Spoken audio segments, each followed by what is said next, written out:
रेखा एवं कोणों का मापन।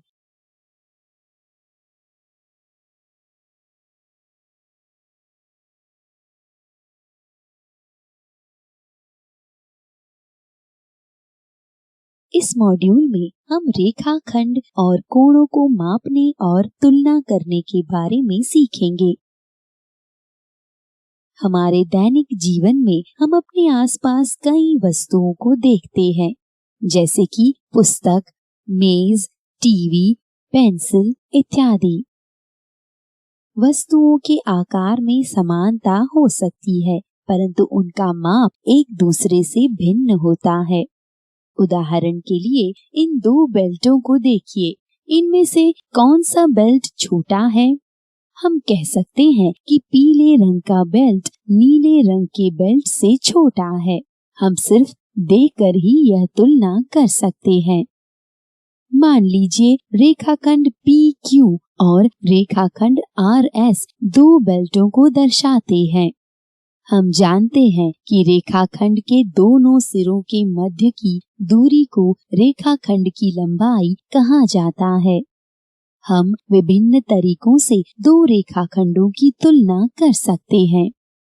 पहला है देखकर हम तुलना कर सकते हैं। हम यह कह सकते हैं कि रेखाखंड PQ रेखाखंड RS से छोटा है। मान लीजिए रेखाखंड PQ के बगल यहाँ एक और रेखा LM उपस्थित है। रेखाखंड PQ और LM को देखकर क्या हम यह कह सकते हैं कि कौन सा रेखाखंड छोटा अथवा बड़ा है? नहीं, हम यह केवल देखकर यकीन के साथ नहीं कह सकते हैं।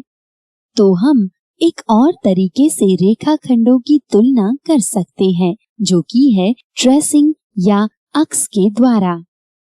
रेखाखंड PQ और LM को ट्रेस कीजिए एवं उठाकर एक दूसरे के ऊपर रख दीजिए। अब हम यह कह सकते हैं कि रेखाखंड LM रेखाखंड PQ से बड़ा है।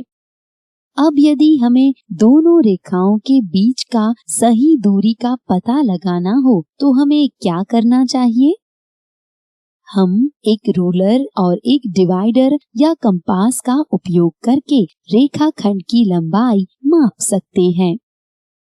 रूलर रेखाखंड की लंबाई मापेगा और डिवाइडर रेखाखंड की लंबाई की तुलना करेगा। एक छोटी सी रूलर को 15 भागों में विभाजित किया जाता है। प्रत्येक भाग की लंबाई 1 सेंटीमीटर होती है। आगे फिर से प्रत्येक सेंटीमीटर को अन्य 10 भागों में विभाजित किया जाता है एवं प्रत्येक उपभाग 1 मिलीमीटर का होता है। निशान की पहचान करते समय त्रुटियों से बचने के लिए यह ध्यान रखना बहुत ही आवश्यक है कि अपनी आंख को निशान के ठीक ऊपर ही रखें। चलिए अब हम रूलर और डिवाइडर की सहायता से इन दो रेखाखंडों PQ और RS को मापते हैं एवं उनकी तुलना करते हैं। सबसे पहले डिवाइडर को रेखाखंड PQ पर इस प्रकार से रखिए जिससे कि डिवाइडर के दोनों छोर रेखाखंड P और Q के अंत बिंदु को छू रही हो। और अब डिवाइडर की एक भुजा को रूलर के शुरुआती बिंदु 0 पर रखिए और दूसरी भुजा को रूलर के किनारे पर रखिए। पता कीजिए कि यह रूलर पर कहाँ मिल रही है। यहाँ पर डिवाइडर 6 और 7 के बीच में मिल रहा है, जो कि है 6 के बाद 5वां चिन्ह। इसलिए रेखाखंड PQ की लंबाई होगी 6.5 सेंटीमीटर। इसी प्रकार रेखाखंड RS को मापिए। हमें रेखाखंड RS की लंबाई 4 सेंटीमीटर के बराबर प्राप्त हुई है। इसलिए हम कह सकते हैं कि रेखाखंड PQ की लंबाई रेखाखंड RS की लंबाई से 2.5 सेंटीमीटर अधिक है।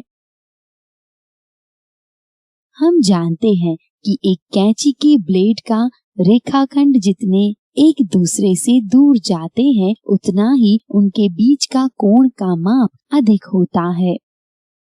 उसी प्रकार घड़ी में जब प्रत्येक मिनट और सेकंड में समय परिवर्तन होता है, मिनट और घंटे की सुई घूमती है, तो उनके बीच का कोण भी परिवर्तित होता रहता है।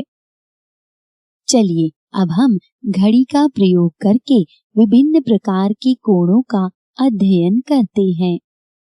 यहाँ पर जो घड़ी दिखाई जा रही है उसमें 12 बज रहे हैं।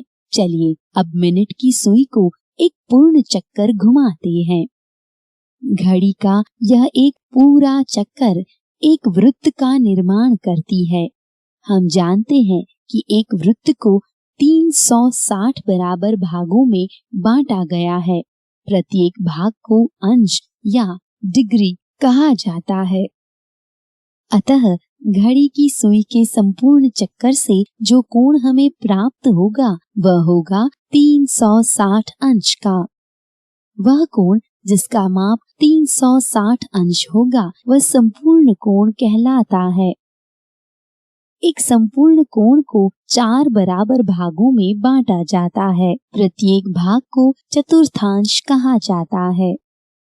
एक चतुर्थांश संपूर्ण कोण का 1/4 हिस्सा होता है। अतः एक चतुर्थांश 360 अंश के 1/4 के बराबर होता है, जो कि है 90 अंश।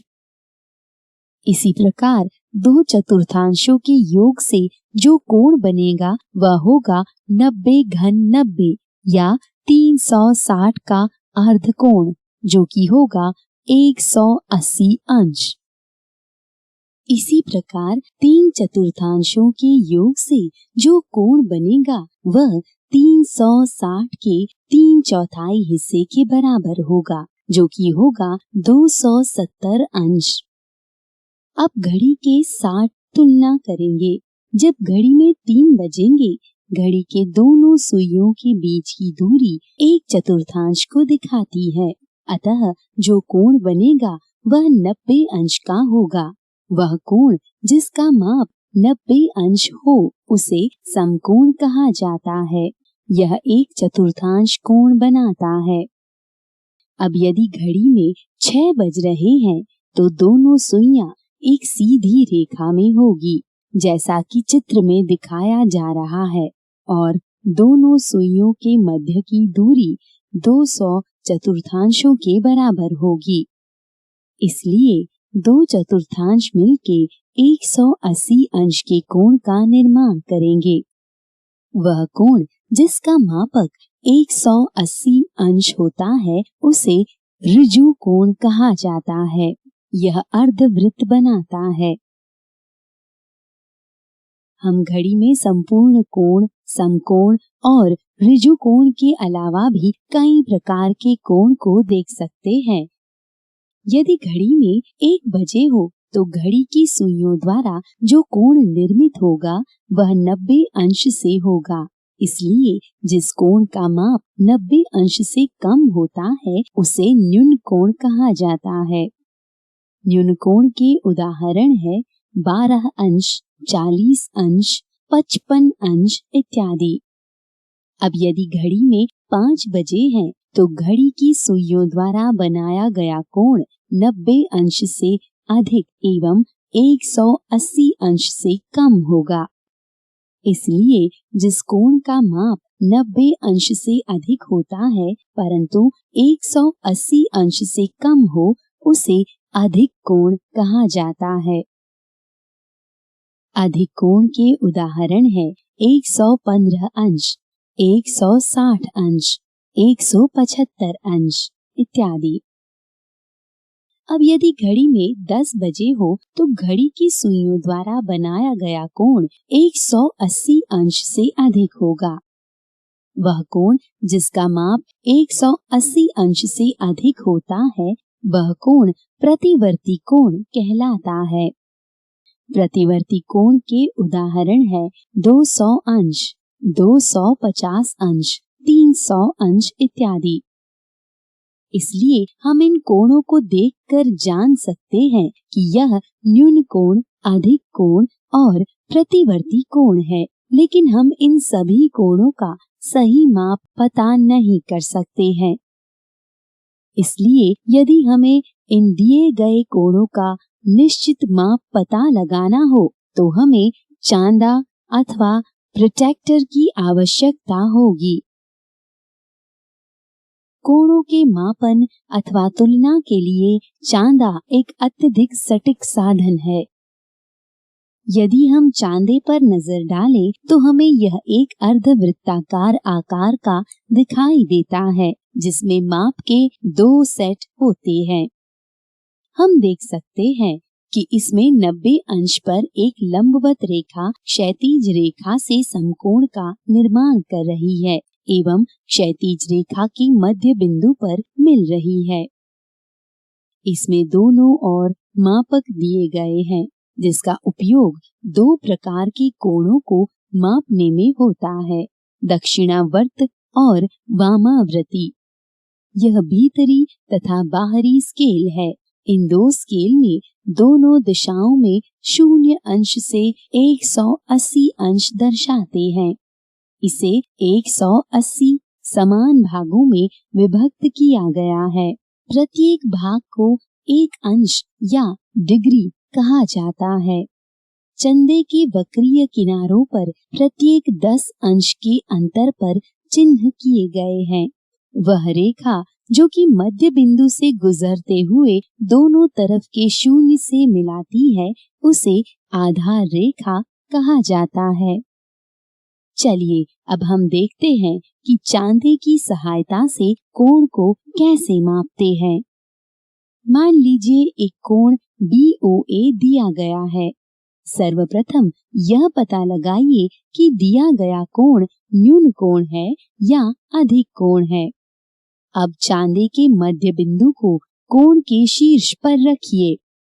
चांदे को इस प्रकार से रखिए जिससे कि कोण की एक भुजा चांदे की आधार रेखा पर सटीक आए।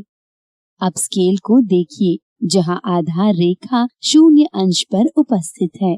इस कोण के माप को देखिए जहां कोण की एक अन्य भुजा स्केल को पार कर रही है। इसलिए कोण BOA का माप 45 अंश होगा। हम न्यून कोण और अधिक कोण के अनुसार कोण को मापने के लिए 2 मापक स्केल का इस्तेमाल कर सकते हैं। 180 अंश से अधिक कोण के माप के लिए हम चांदे के कोणों को जोड़ सकते हैं। चलिए अब हम उन महत्वपूर्ण बिंदुओं को दोहरा लेते हैं जो हमने इस मॉड्यूल रेखा एवं कोणों का मापन में सीखा है।